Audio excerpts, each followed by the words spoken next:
आज हम एक ऐसी कहानी की बात करेंगे जो फेलियर यानी कि असफलता के बारे में हमारी पूरी सोच को शायद बदल कर रख दे।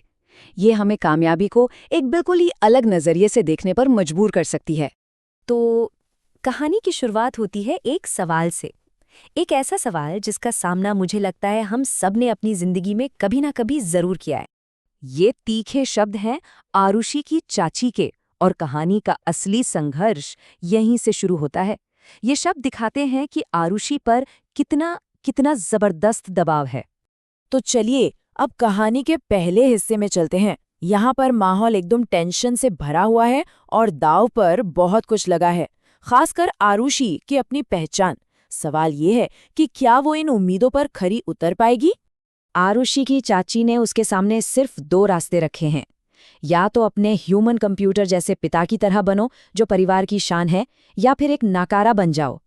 हद तो तब हो जाती है जब उसकी तुलना उसकी गुजर चुकी माँ से भी की जाती है।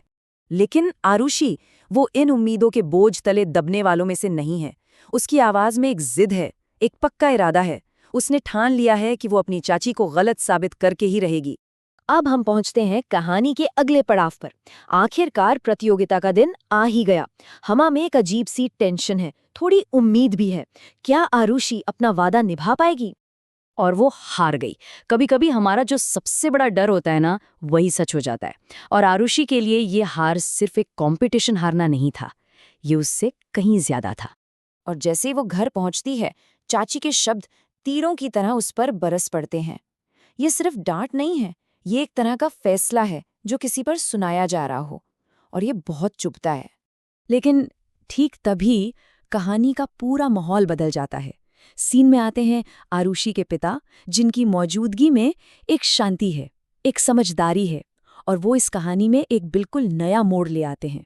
उसके पिता फेलियर को एक बिल्कुल ही नया मतलब देते हैं, एक ऐसी परिभाषा जो हम सबको सोचने पर मजबूर कर देती है। वो कहते हैं असली फेलियर वो नहीं होता जो हार जाता है, असली फेलियर तो वो होता है जो कोशिश तक नहीं करता। और फिर वो एक ऐसा सच बताते हैं जो सब कुछ बदल देता है। वो कहते हैं कि वो खुद कई बार फेल हुए हैं। असली टॉपर तो आरुषि की माँ थी, जिनकी विरासत को वो अब तक आगे बढ़ा रहे थे। ये एक बहुत ही इमोशनल पल है। तो ये जो पॉइंट्स हैं, ये असल में उसके पिता की पूरी फिलॉसफी है। उनका नजरिया एकदम साफ है।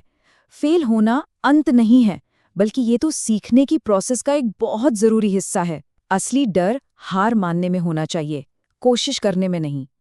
अब इस पर्सनल कहानी के सबक को चलिए एक बहुत बड़े, एक ऐतिहासिक उदाहरण से जोड़ के देखते हैं। ये इस बात को और भी पक्का कर देगा।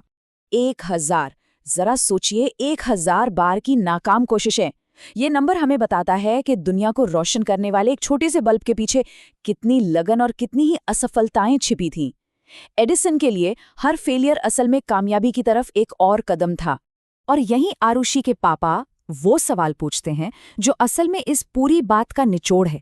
ये एक जबरदस्त सवाल है जो हमें याद दिलाता है कि दुनिया की बड़ी बड़ी कामयाबियां अक्सर न हार मानने वाले जज्बे से ही पैदा होती हैं। और अब एक बहुत ही मजेदार बात, ये जो कहानी है ना, ये सिर्फ एक कहानी नहीं है।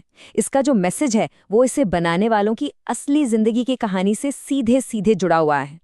ये टाइमलाइन देखिए जरा। कंटेंट का कीड़ा नाम के इस चैनल की शुरुआत बहुत ही धीमी थी। सोचिए, 9 महीने में सिर्फ 3000 सब्सक्राइबर। कई लोग तो शायद हिम्मत हार जाते, लेकिन इन्होंने ऐसा नहीं किया। और यही इस कहानी का और उनके अपने सफर का सबसे बड़ा सबक है। उन्होंने कभी हार नहीं मानी। वो आरुषि के कहानी के मैसेज की जीती जागती मिसाल हैं। वो लगे रहे और आज देखिए उनकी मेहनत रंग ला रही है।